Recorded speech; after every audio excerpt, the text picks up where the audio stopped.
One of the most underrated skills I see guards lack at pretty much every level, and I'm talking about high school, college, and even at the pro level at times, is the ability to screenshot the court, download the data, and apply it to the next play. What do I mean by that? So I'm going to use Kingston Flemings, for example. When this play first starts off, okay, you're going to see him call for this ball screen. He calls for this ball screen, and then he's going to set it on his right side. But Kingston is going to do one thing I think most guards should do, and that's to reject this screen and go to the opposite side. Now, the reason why I say that is because you become too predictable when every time you call for a screen, you go to that side. Everybody in the gym know you're going to use the screen. So he rejects it. That should be your first option. Now, what happens when he rejects it is what I'm talking about when I say screenshot the court, download the data, and apply it to the next time you get the ball, okay? So he rejected the screen. Now, let's look at the coverage. You got this big and a high hedge, and he want to try to slow down Kingston from getting to the court, so he stops him. So once he stops him, Kingston makes the right play. He bounce passes it, he goes to his big, and they have nothing, and then he ended up getting the ball back. This is where you downloaded the data,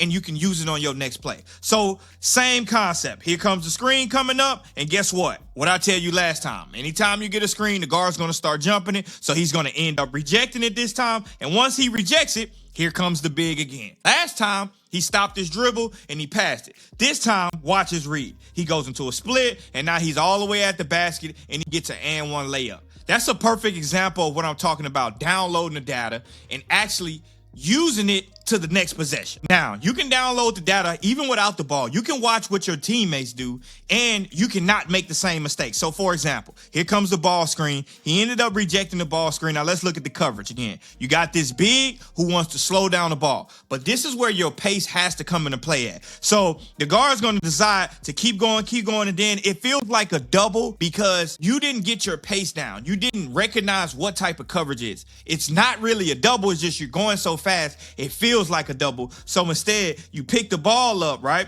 And once you pick the ball up, guess what happened to that big? It's man-to-man on you, and the big went back to his. So this is where you can download the data and not make the same mistakes as your teammates. So now the coverage is still, they're going to switch it, all right? So they switch the coverage. You can see right here, he's telling them to switch. Once they switch, look at the pace from Kingston Flemings. He doesn't even take a dribble yet. He's still in triple threat. Ball above his shoulder, still in triple threat. Now here comes the ball screen, all right? So here comes the ball screen. He goes low into a rip, and guess what he acknowledges? He acknowledges the big right there, and then they switch again. This is good pace. Had he just kept going full speed, he'd have ran right into the same thing his teammate just ran into. Looked like they double team him. So he goes into a little stop dribble where he kind of size him up, read the defense, and then next thing you know, he goes the other way, get to a jump shot, and it's cash.